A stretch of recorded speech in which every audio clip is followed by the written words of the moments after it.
Steve Lee is bringing his propaganda mission into Canadian schools, school by school. He's going through the schools, having unfettered access to school children, no parental consent, no other opinions to rebut him.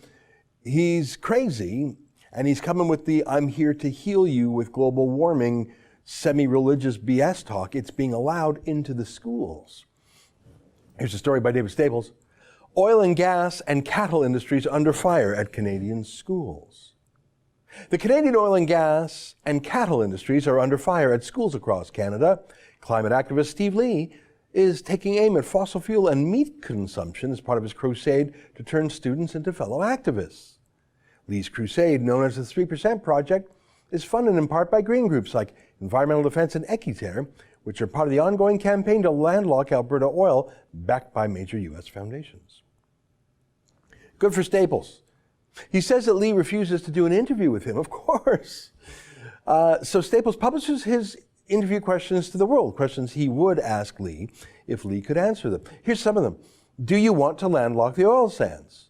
Are you aware that if we can't export Canadian oil, this will have no impact on climate change, as world demand will be met by the United States, as well as by various dictatorships with atrocious human and women's rights? Are you aware that fossil fuel use is the main driver that has pulled billions of people out of poverty and into prosperity? You warn of a possible apocalypse and have said that we burn greenhouse gases into the atmosphere so much that it's equivalent to 400,000 Hiroshima atomic bombs blowing up into the atmosphere every single day. That's an insane amount of energy. Apocalypse? Hiroshima? Why use such fearsome and unrelated imagery to describe fossil fuel use? Those are just a few of his questions. They're good points. But the bigger point is, why is an anti-oil lobbyist, why is any lobbyist being given unfettered, unfiltered access to minor children without parental consent? That's how Staples ends his column. He makes a really good point. He says, in the end, some might well ask, why should Lee be granted any access to impressionable young minds on our public schools? To that, I'd simply ask, isn't it best that young people be exposed to many viewpoints on numerous topics? Of course, if Lee is given this platform in schools, there's a moral and educational imperative to give equal access to resource and industry groups to present their case. The most productive response here is to counter bad ideas and information with good ideas and better information. Right, that's a good journalistic point of view. That's a pro-debate point of view. David Staples knows his stuff, but again, where's the government here? Where's this $30 million war room? Because these are mainly government schools, right?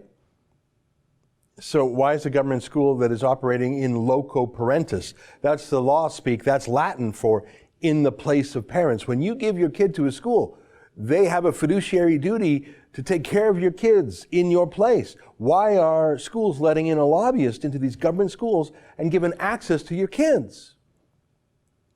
Is it because some local activist teacher or some teachers union is anti-oil and lets them in? Well, they don't have constitutional control over the schools. The province does, the provincial government. Jason Kenney as premier does. Isn't this something that a war room should fight against? If you're having trouble understanding this, how would you feel if another kind of lobbyist wanted to recruit young children to his cause in the schools, on school time, without parental consent? How about a lobbyist for Exxon? How about a tobacco lobbyist? How about a foreign diplomat lobbying, say, for Iran's dictatorship or Cuba? As in, why is a lobbyist allowed in at all? Why doesn't Jason Kenney or his education minister simply ban such lobbyists, especially weird, know-nothing, working for the Green Lobby UN lobbyists like this Steve Lee? Why not just ban them and tell any schools it's against policy to let them in? And that if they want government funding, if they want independent management control by principals and superintendents, they better abide by the rule. And if not, they'll be cut off or fired or replaced or whatever. That's an excerpt from the Ezra Levant Show, which is a show I do every day. I do a monologue, interview an interesting guest, and then I read my hate mail. But you've got to subscribe to it, which you can do at premium.rebelnews.com.